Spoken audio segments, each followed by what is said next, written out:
আজকে বানাচ্ছি নিরামিষ বেগুনের সবজি। সোমবারে দিয়ে দিলাম একটা কালো জিরা, একটা শুকনো লঙ্কা আর কালো জিরা,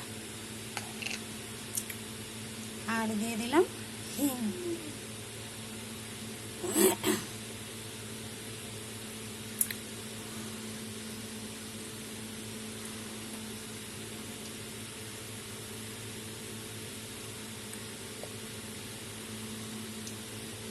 সোমবারটা আমার হয়ে গেছে।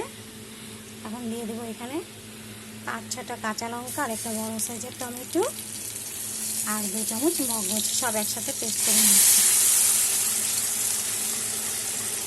একসাথে পেস্ট করে নিচ্ছি। আর এখানে আছে 1 চামচ ঝাল লঙ্কার গুঁড়া, আধা চামচ জিরার গুঁড়া, আধা চামচ হলুদ আর টেস্টের জন্য চিনি।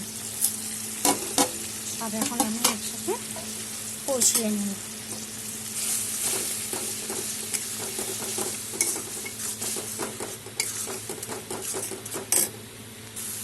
মশলা আমার কষানো হয়ে গেছে।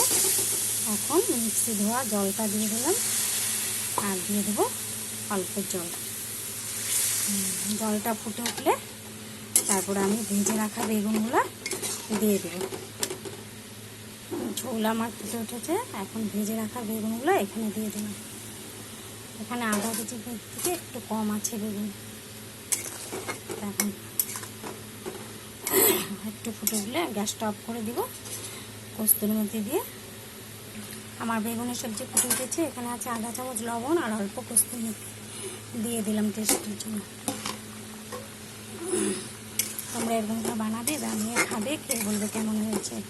হ্যাঁ, লাইক কমেন্ট শেয়ার করবে, সাবস্ক্রাইব করে পাশে থাকবে। এত কষ্ট করে ভিডিওগুলো করে তোমরা কেউ লাইক করো না, শেয়ার করো না, সাবস্ক্রাইব করো না, করবে। হ্যাঁ, তাহলে ভালো লাগবে। Thank you.